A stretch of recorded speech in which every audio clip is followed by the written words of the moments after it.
Welcome, fight fans. Bienvenidos. I am your host, Jose Alfredo Alcázar, and this is another episode of More Than a Fight podcast, episode 3 to be exact.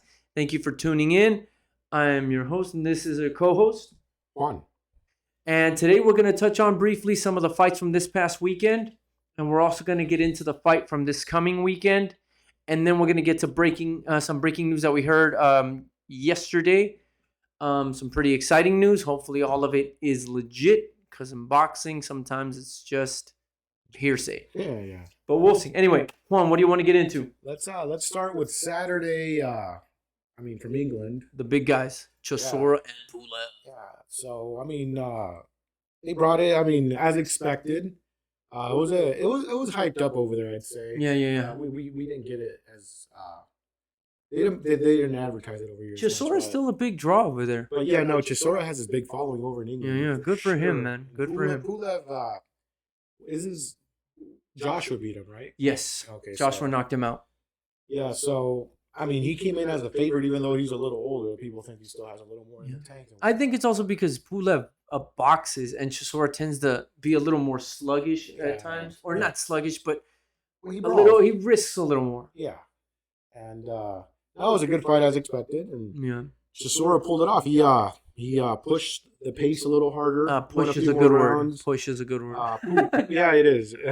Pulev tried to outbox him, but Chisora didn't allow it. I think Chisora did what he had to do. Is he made it ugly. And he got in there. And like I said, at times when they would clinch, I would get upset with Pulev because I felt like Pulev would clinch and then Chisora would throw those shots to the body. Mm-hmm. And you can tell it was starting to get red along his rib area. Right. And it was driving me crazy that Pulev wasn't doing anything. At least shove him away from you. Do something.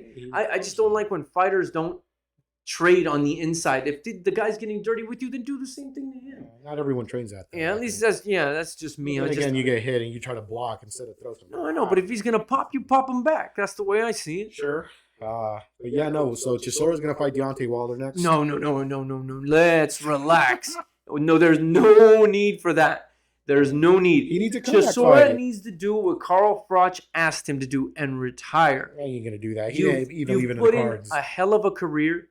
Yes, you never made it to the top of still the wants to number get one there. spot, but you did. You had a hell of a career. You fought some of the best heavyweights on the planet, and you put on some exciting fights for the fans, and the fans have appreciated him. And look what they did. They showed out for him to a certain degree. At the like Glover O2. Teixeira, he motivated him. No, stop it. Teixeira became champion at 42. I know the only thing Eddie Hearn even threw out there was maybe Dillian White for a third time, but I don't even think that should happen. I think Chisora, like they say, take your flowers, son, walk away, go into the sunset, retire, enjoy your career. You still have your faculties for the most part, Right. and yeah, just let it go, man. It's Fair, been a fair. great career, and I'm sure it's much easier for us to say that as fans, Right. and as fighters, it's much harder, I'm sure, because that's all they've known. That's all they've done all their lives. Right. Some of these guys do it since they were little kids. So what does Pulev do then? What's next for him? What do I you think Pulev too. There's no point in Pulev fighting You again. think they both should just Unless that's there's it? one last payday for Pulev, but who would that be? after a loss? It's gonna be hard to come Exactly. back. Who's That's true. Who is there for him to fight? Yeah, you're right. So let's You know? move on to after. So let's go to the PBC on Showtime. I had 3 good fights. Started with Frank Martin And Marinez. versus Marinez. What do you know about Marinez? Well, the one thing that we all know about Marinez, well, if you've followed Rolly Romero, the big thing with him was he fought Marinez. And I don't know about you, but I believe that Marinez beat him. I think he outpointed him also. But unfortunately, Rolly had the name, if you want to call it that at the time, so they gave him the fight, which was BS. Because if you watch that fight, Marinez clearly outboxed him, and he made Rolly look bad. Right. So yeah, Frank Martin promoted by Errol Spence, Which I didn't know until you told me earlier. undefeated, up and comer, young. Had a fight scheduled, and his opponent pulled out. Marinez took the fight. That's on right. He 6 was a late, days, yeah, and, a late fill-in. Yeah. So And I feel bad for Marinez because he stepped up late notice, and like we just touched on, I thought he beat Rolly. Then he comes back and fights this other prospect. Now he loses. That's 2 losses. And now what happens to him? And that's where I wish boxing would show more love to guys like that who have been wronged. But then again, he took the fight. Maybe he needed the money. That's all they're gonna So say. I He mean, took it. it's just one of those things that we need to look at more in boxing. It's like when guys get wrong like that, I believe they should get an immediate rematch. And then after that we had After that we the had return of Brandon Figueroa. He's coming off a loss. it's Brandon Heartbreaker Figueroa. Okay. All the ladies. Yeah, the ladies chat. Yeah. I mean, Ryan Garcia's not the only one. Yeah. So we got him. He's against Carlos Castro. What would you call his fighting style? Brawler? What I have no clue. That's a good question. Ring cutter, pressure. I don't know. What I is think it's a mix of all that, man. Because the dude just comes at you. He's relentless. I mean, ask Stephen Fulton. Yeah. Because dude, he just. Fulton's one of the best pure boxers out in boxing right now. And that's why I gave that fight to Fulton, because I felt like Fulton handled the pressure very well, even though Figueroa did land a lot of good shots, but Fulton did evade a lot of good shots as well in their fight. Yeah, no, when I saw it, I thought Fulton was, you can tell he's feeling it already in the late rounds. How do you feel Castro did before, obviously, the knockout? Castro, again, skill-wise, boxing, skill-wise, I'd say. He landed some really good shots on Figueroa, too. He did his best to try to box, but Figueroa's way of going pressure, in is, man. But he knows how to get in, too. Yeah, He'll take a few punches to get in. So. Yeah, he's just so tricky. I can only imagine what it's like to have a guy like that coming at at left you. Pause with your right, get you to bite a little bit. Yeah, and then he just in with his left from different angles. It's just like, man. And then once he's in front of you, he's not letting you go anywhere. He's gonna block your exits and throw punches from everywhere. And the crazy part was when he put Castro down, Castro landed some good shots on him, but then he just has a chin. And maybe at 126, that's going to be a key factor because he Castro, I want to say, caught him with like a left cross and then right on the chin too. And freaking Figueroa took it and then somehow he spun him around and then he landed a couple good shots and put Castro down. And I was like, dude, Figueroa is just difficult. So he's just a difficult fighter no matter who fights him. Yeah, I can't wait to see him fight the top guys at 126, and it should be upcoming. And speaking of which, the main event was another 126-pound fight between Rey Vargas and the champion Mark Magnifico Magsayo. Yep, Magsayo's first title defense. He just beat the great Gary Russell. Oh, slow down. What do you mean? He beat it. No, he didn't. So he beat Gary Russell. I'm not trying to be disrespectful to Gary Russell, but let's not throw great out there. When you fight once a year, every year, I can't, especially when you see all these other fighters that are putting in 2 and 3 fights a year. Let's not even, Canelo to me is the standard. But no, once a year, you can't be fighting once a year. No, and then he hurt his hand, and it made it a little difficult. Maybe that's the inactivity. Maybe that's what caused it. Yeah. So, but it was a great fight. I mean, the first round to me was even. Vargas and Magsayo, that was even. Oh yeah, no, that was they both brought it, and then for me personally, because I know we saw it differently after the second round. Well, at least the second round, I thought that's where Vargas pulled away for a couple rounds until the 9th. Yeah, so I think Vargas won from the 3rd to the 9th. Then you saw that knockdown, and I felt it was from the 2nd to the 9th. Personally, he was a little shaky in the 10th, but Magsayo seemed of course, he wanted to go in and beat him. But I don't think he had the gas. And before the knockdown, I thought Vargas did a great job of keeping Magsayo at bay and evading his shots. He gauged the distance very well because a few times Magsayo threw some shots that if they landed, Vargas would have been in trouble from the 2nd to until the 9th when Magsayo finally caught him with one and put him down. Yeah, so Vargas knows how to fight from distance and knows how to pull back and throw a shot and. Because at times, Magsayo to me looked like he had that little Manny Pacquiao jump step. You know what I'm saying? When he jumps in and out. Yeah, but that was he jumped forward. Yeah. And he threw a couple shots. And like I said, Vargas, until the 9th, was able to evade those shots. But then for me, where the fight could have gone either way was in the 10th. I thought that's where Magsayo failed to capitalize. And that's where he could have possibly have stopped Vargas after he put him down in the 9th. But maybe it was fatigue. Maybe he was tired. Yeah, but Vargas was there mentally. His legs were his legs weren't there, but his mind was. Oh, no, yeah. I mean, he was still tossing that jab out, and maybe that's what kept Magsayo off. So. And I think credit to his corner, too, Nacho Beristain. Yeah. who, keep in mind, everybody, he's 82 years old and still getting it done, which is amazing. Right. So, but no, Vargas to me won the fight unanimously, and that's another thing that pissed me off when they read the cards. I'm like, how do you get a split decision from that? I didn't see it. How? No, you're right. I didn't see it. That's just, it drives me crazy, and we're gonna cover that in a later episode. But no, that just drives me crazy.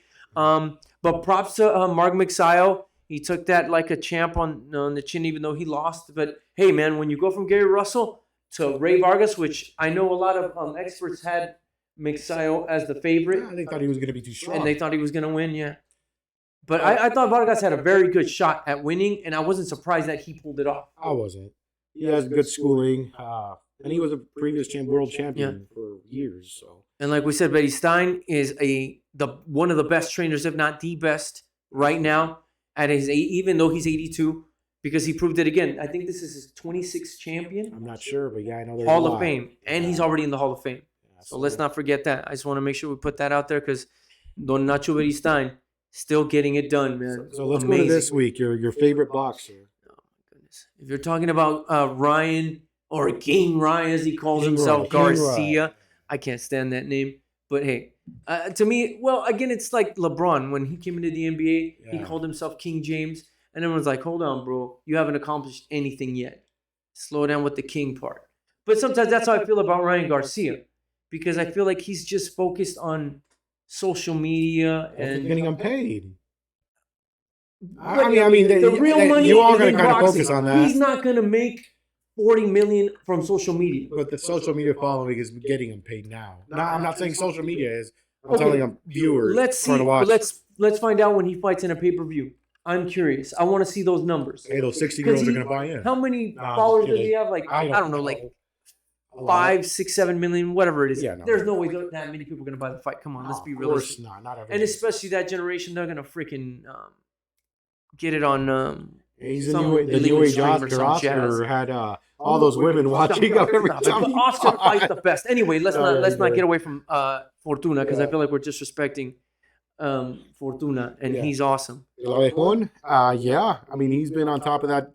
Yeah, Javier He's been on top for a while. Javier Fortuna is not going to be easy. And he's going to be a guy that's not going to stop coming in. He's a power puncher. He's tricky, and he's not going to stop trying. You're not going to. It's not going to be like Ryan Garcia's last fight. No. Against Tago or something. Tago, where he claimed he was going to bring the fight and all this jazz, and then all of a sudden the bell rings and all he does is run. Yeah, I was not happy with that. That was not Ryan Garcia's fault. I'll give him that. And Alavejon's a southpaw and again a power puncher. So.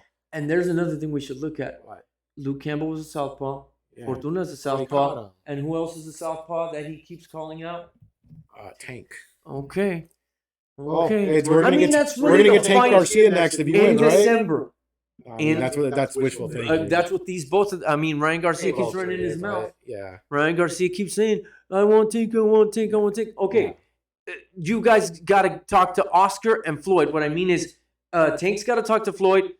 Ryan Garcia's got to talk to Oscar and go, stop getting in the way. We want to fight each other. Let's make it happen because it would have to happen in December. Right. So is it going to go like Terence Crawford and Errol Spence now? What the hell do you mean by that? Terence Crawford says he wants to fight, but then wants too much money. What? We don't know that. That's speculation. And more importantly, Terence Crawford has been calling out Errol Spence for years now. Years. Since 2017, if I'm not mistaken, when he rolled up on him and he's like, let's do it. I'll put $1 million, I'll whoop your ass. And I'm referring to Terence Crawford going to Errol Spence. Spence says he's ready to do it. I don't know. We'll find out. But if the money's holding it back, it should have happened. That's what they claim. There is no side of the street. Make the fight. Anyway, we're getting away from it. Let's see what Ryan Garcia's got. Do what you got to do against Fortuna. Right. And if he knocks him out, okay, then that's a statement. And then go get Tank. But like I said, him and Tank have to tell their guys, Floyd and Oscar, this is the fight that's happening next. We don't care what you guys say. We want to get in the ring. You guys know it's going to generate money. Stop being idiots, and let's make it happen. So what's it going to be? It's going to be the networks now that are going to fight over it? Oh, man. They need to share it. Just share it. Just do Deontay Wilder, Tyson Fury. They shared it. There's been two. Why can't they share it? That one, and then they did Pacquiao Mayweather that they shared. Okay, there you go. Those were the two biggest fights. Share the broadcast and stop being silly. I don't think it's going to happen like that. They won't do it again. All right, no, I'm going to get heated because I already saw a bunch of nonsense on Twitter about Terence Crawford and it pisses me off. But that's for another day. All right, let's go into breaking news, man. Yeah. I'm going to get mad.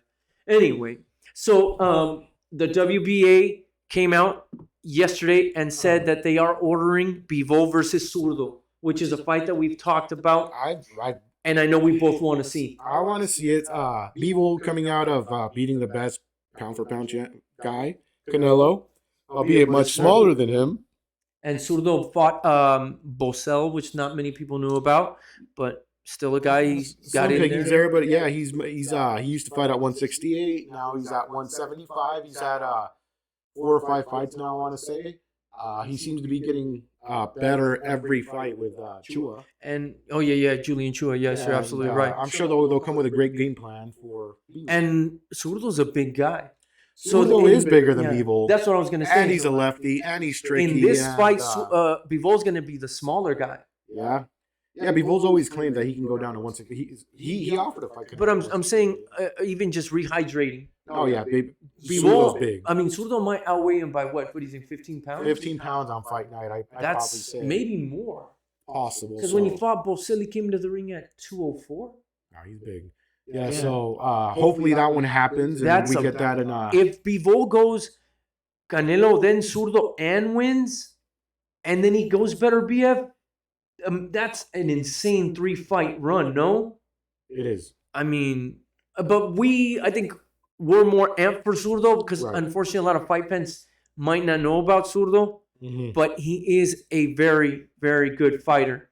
For those of you who don't know, go YouTube Jesse Hart versus Zurdo Ramirez. Those fights were very good. Yeah, and Jesse Hart's a good guy too. So let's go to the next one now. The little guys. Yes, sir. Your other favorite, but he keeps pulling out. Ray Martinez. Because everybody likes somebody that pulls out. Nah, yeah. So it's been 3 fights now that fight week. Julio Cesar Martinez has people excited just because of the way he fights. People want to see him fight. But you're referring to Julio Cesar Martinez against Sonny Showtime Edwards. Let's not forget Edwards. Yeah. He's you talk about at flyweight, yeah. Because Sonny Edwards has been talking a lot on social media, and I think he's doing it more so because Jesse Rodriquez has been getting a lot of shine for the little guys, and rightfully so. So I think Sonny is one of those guys who can draw a crowd and get some shine because of his style. He's very flashy. He wants to call attention to himself by the way he fights. And I think this is one of the perfect guys to do it with. Yeah. Because Rey Martinez, when he's in the ring and ready to fight, he's going to fight. When are they saying this is going to happen? October, right? October. Okay. But the thing is, they said October 22nd. And I thought that's when they were saying Anthony Yard versus Better BF. But anyway. If that's the case, that makes sense. If they're going to fight I think they would fight over in London. Why would you have both those cards on that same week? Maybe it's just speculation. It might be the I think the date's off. Yeah. Maybe. So that's going to be a great upcoming fight. But I'd love that fight for Edwards. And then more importantly, it's a make him fight for both of the guys. Yeah. Edwards can jump into the spotlight if he wins, and Martinez can jump back into the spotlight if he wins. Yeah. And not only that, it's for a title. Yeah, and we will. Yeah, that's it. We'll stay looking forward to that one. And then go ahead. And then let's go to the youngest champion in boxing right now that moved from 108 on short notice to 115 to fight Carlos Cuadras. And you're referring to Jesse Bam Rodriguez. Yeah, so not many expected him to pull that one off because Carlos Cuadras has been on top for a while. He's fought the best and a legit champion and veteran, man. Yeah, and Bam moved up and gave him a boxing lesson. And then his next fight, he fights Rungvisai that knocked out Chocolatito. Chocolatito, he was at one point in time number 1 pound for pound. Oh yeah, at the time when he fought Surakat Rungvisai, that Chocolatito was at the peak, at his peak, man. At his peak, but he looks like he's right there again. I mean, maybe Styles makes fights, and Rungvisai imposed his power on Chocolatito, and that hurt him a little bit. But I can't wait to watch Chocolatito again. Yeah, but Bam is gonna be fighting Israel Gonzalez on the co-main event, I should say. Right. And I personally, I'll be honest, I have not seen Gonzalez fight, so I will definitely be doing my homework on that. But I think it could be a very good fight for the simple reason that if you're Israel Gonzalez, what more motivation do you need? No. You're going to have eyes on you. Not only are you going to fight on the undercard of Canelo Triple G, but you're going to fight Bam Rodriquez, who just finished beating the two guys we just spoke about. What more motivation do you need? Just imagine that. Yeah, he'll in Las Vegas. Take his spot, right? Yeah, that's going to be a massive fight, and I want to believe that Gonzalez is going to be just buzzing with energy and ready for that fight. So I think it could potentially be a great fight. And then really quick, just because we're talking about that undercard, I just saw on Twitter that Eddie Hearn announced that Ammo Williams is going to be fighting on that undercard. I know a lot of people don't know about him, but look him up. He's a very good fighter. He's going to be fighting Conway. Carrion Conway, I believe is his name. UK fighter. Carrion Conway. UK fighter. Very good fighter. So it's not going to be an easy fight. So that's another good fight under that card, because that's what we need. We need better undercards, man, especially on big fights like this. Oh, I agree. It helps the sport. Yeah, I learned from UFC for one. Exactly. That. So. Oh no, yeah, UFC always puts UFC does one pay-per-view card a month, but they stack it all the way. No, yeah, without a doubt. Boxing needs to do that also, not just because you have one great fighter and have a shitty undercard. Exactly. We need it all to be great. So yeah, let's go to one last one. Oh yeah, no, we gotta do it. Yeah. I gotta show some kind of respect. Then sometimes Jake Paul says that things that I just don't like, and it's like, come on, bro, I'm trying to like you. He does it for attention, and he gets I guess you're right, and it works. He knows how to. He's gonna fight heavyweight, the retired heavyweight champion's son, Hasim Rahman Jr. Yeah, and he's actually a boxer. Yeah, with and he actually has a record of 12-1, if I'm not mistaken. Lots of amateur fights, and is bigger than Paul for once. Yes. But what weight are they fighting at? 200 pounds. Oh, yeah. Yeah, so Rahman Jr. fights last fight was like, no, that's not even cruiserweight. That's that's cruiserweight. Bridger's 220. Oh, is it? Yeah, so got it. Why do I think Bridger was 200? Yeah, no, it's 220. So 200 pounds. He's cutting 24 pounds from his last weigh-in. Oh, yeah. Rahman was 224 last fight. That's what he weighed in at. So now he's gonna cut down to 200 to fight Jake Paul. Old sparring partners that have a lot of. Oh, that's right. You're history. Right. They were sparring partners. Yeah. And apparently they talk a lot of noise, but that's what's going to make the fight. Right. So I mean, they had the little press conference. I was worried he wasn't going to show up because they kept saying he wanted more money and he wasn't going to get it. So. Well, I mean, you can't blame the guy for trying to get more money out of him. I don't blame him. So yeah, no, that's coming up. Well, who do you got? That's hard. I'd say Jake Paul. Let's just go there. I know you don't want to believe it, but they say he's getting better, and he seems to take it very serious. The thing I will give him is that's what I was going to say, that he does treat the sport with respect. He does train, and he seems to live the lifestyle, especially for a guy that's a YouTuber or social media star, or whatever you want to call him. He used to be. He doesn't even do that no more. Now he's 100% in boxing. Really? Yeah. I don't follow him like that, I guess. No, so I didn't know that. I thought he was still doing his thing. No, he's kind of pulled away and he's focused on boxing. So okay, I'll give him that. That's So you got Jake Paul by knockout? No, I think he's gonna get tested. Maybe in the middle. I'm gonna have to go watch Rahman fight. I'm gonna have to watch his fights. They both haven't fought the greatest opposition. Before I make my pick. But still, he's a boxer. Well, Rahman got caught last fight. He got knocked out. Oh, I don't know if you saw that. No, I didn't. To Tommy Morrison's son. Oh, Kenzie Morrison. Yeah, I know. Tommy Morrison. Yeah, you got to watch that. Okay, wait, I got to go back and watch that. Okay, now that's more. Okay, now I'm intrigued. Okay. And he was winning that fight. He won every round, and then come that round, he gets caught and goes out. Oh man! All right. Yeah. Well. Okay, now I have a reason to look it up. Okay, interesting. Yeah. All right, well, thank you guys very much. And what do they need to do?